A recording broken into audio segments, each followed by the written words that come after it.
ఇప్పుడు ఎముకలు కీళ్ళకి సంబంధించిన ఏమైనా ఇబ్బంది ఉన్నప్పుడు రక్త పరీక్షలు ఎందుకు చేపిస్తారు? ఇప్పుడు ఏంటంటే మన బాడీలో ఏంటంటే ఓన్లీ బోన్స్ అనగానే పెయిన్ అనగానే ఏదో దెబ్బ తగిలితేనో లేదంటే ఏదైనా ఫ్రాక్చర్ అయితేనే నొప్పులు కాదు.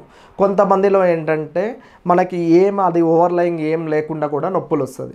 ఏంటి మనకి ఏమైనా బాడీ లోపల ఏమైనా ఇన్ఫెక్షన్ ఉన్నా దీని ఏంటంటే గబక్కన ఫీవర్ వచ్చింది. కొంతమందిలో ఏంటంటే మాకు ఫీవర్ ఉంది సార్, ఒక 10 రోజులు ఉండి వెళ్ళిపోయింది, మాకు ఇప్పుడేమో కీళ్ళ నొప్పులు వస్తున్నాయి అంటారు. దాన్ని రియాక్టివ్ ఆర్థ్రాలజీ అంటారు.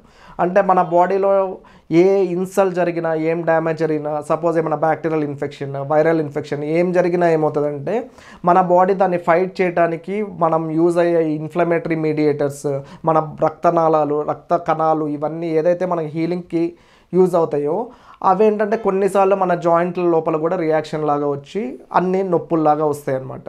సో ఏంటంటే ఈ కీళ్ళ నొప్పులు అనేది, బోన్ పెయిన్స్ అనేవి రకరకాల కండిషన్స్ అనమాట.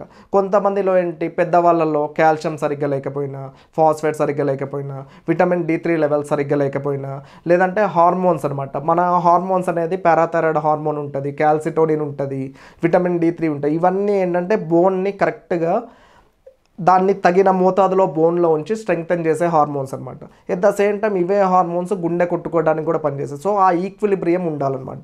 సో ఆ హార్మోనల్ కరెక్ట్గా బ్యాలెన్స్ లేకపోయినా, లేదంటే మన మినరల్స్ అంటారు, ఈ కాల్షియం, మెగ్నీషియం, ఫాస్ఫేట్, ఈ మినరల్స్ అనేది తగిన మోతాదులో లేకపోయినా మేమేం చేస్తామంటే రక్త పరీక్ష చేసి, చిన్న పరీక్ష ఉంటుంది, రక్తం తీసుకొని ఆ లెవెల్స్ ఎలా ఉన్నాయో చూసి దానికి తగ్గట్టు ఏదైతే తగ్గిందో దానికి తగ్గ మోతాదులో అది ఇచ్చినప్పుడు ఆ కండిషన్ కరెక్ట్ అవుతుంది.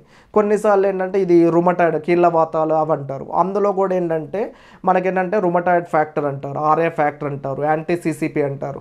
ఆ టెస్ట్లు చేసినప్పుడు ఆ డిసీజ్ సివియారిటీ ఏదైతే జబ్బు ఉందో అది తగ్గుతుందా, పెరుగుతుందా, లేకపోతే ప్రోగ్నోసిస్ ఎలా ఉంది, తర్వాత ఎలా ఉంటుంది, ఇవన్నీ కొన్ని రక్త పరీక్షల్లో మనకి తెలిసే అవకాశం ఉంది. సో మనకేంటంటే ఇప్పుడు రక్త పరీక్షలు అనేది మనకి ఇప్పుడు మనం ఏదైనా చిన్న జబ్బు వచ్చినా ఏమొచ్చినా మేమేంటంటే క్లినికల్గా చూస్తామన్నమాట. క్లినికల్గా చూసి సో దానికి అవసరమైన పరీక్షలు రాస్తామన్నమాట.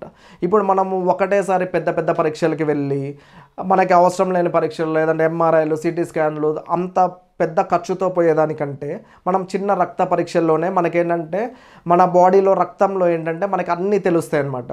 మనకేమైనా ఇన్ఫెక్షన్ ఉన్నా మనకేంటంటే న్యూట్రోఫిల్స్ పెరుగుతాయి, లింఫోసైట్స్ పెరుగుతాయి, మనకి ఏం డ్యామేజ్ ఉన్నా, లేదంటే సెల్స్ ఏమన్నా మన మినరల్స్ కానీ ఇవి కానీ అవన్నీ అన్ని రక్తంలో తెలుస్తాయి అన్నమాట. సో దాన్ని బట్టి మనం ఇంటర్ఫీర్ అయ్యి దానికి తగ్గ సొల్యూషన్ మనం చేసుకోవచ్చు.